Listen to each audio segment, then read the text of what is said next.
O'zbekiston Respublikasi Iqtisodiyot va Moliya vazirligi O'zSets aksiyadorlik jamiyati bilan hamkorlikda yirik davlat korxonalarida raqamlashtirish jarayonlari va IT tizimlarini yagona transformatsiya platformasiga integratsiya qilish mavzusida seminar-trening o'tkazdi.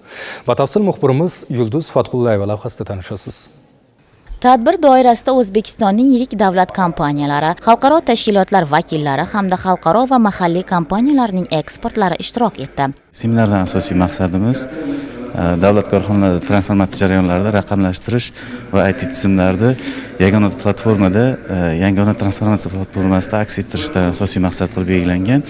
ERP tizimi, SAP tizimlarini yoki ADNS tizimlarini yagona bazaga jamlash orqali boshqaruvni uchala tizimida ham, ya'ni aksiyador tizimida ham, kuzatuv kengashlarida ham, korxonani o'zini boshqaruvida ham qarorlar qabul qilishni tezlashtirish, to'g'ri qaror chiqarishni va ushbu qarorlarni to'g'ri bo'lishini va maqsadga muvofiq bo'lishini asosiy ko'zlangan maqsad. Endi korxonada ERP yoki ADNS tizimi yoki SAP tizimlarini bo'lganligi bu muammoni yechimi degani emas. Bu yerda o'sha korxonaning rahbarlari albatta o'sha ERP tizimini oladigan bo'lsak, ombordagi bo'layotgan jarayonlar yoki o'sha kunlik, soatlik kerak bo'lsa, o'sha har daqiqalik ma'lumotlardan foydalangan holda tezkor qaror qabul qilish kerak bo'ladi. Ya'ni ko'zlangan maqsad o'sha yig'ilgan ma'lumotdan yoki olingan tezkor ma'lumotdan tezkor qaror qabul qilgan holda muammoni yechimini topishdan iborat bo'ladi. Tadbir davomida raqamlashtirish va ERP tizimlarini joriy etishga doir zamonaviy yechimlarga bag'ishlangan taqdimotlar namoyish etildi.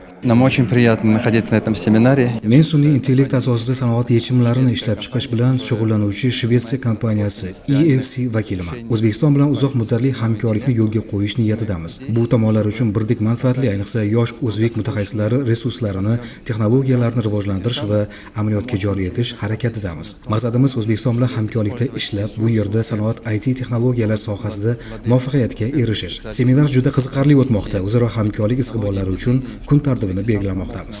Yirik davlat korxonalarida raqamli transformatsiyani amalga oshirish, zamonaviy innovatsion texnologiyalar yechimlarini joriy etish, shuningdek ularni yagona transformatsiya platformasi bilan integratsiyalash masalalari muhokama qilindi.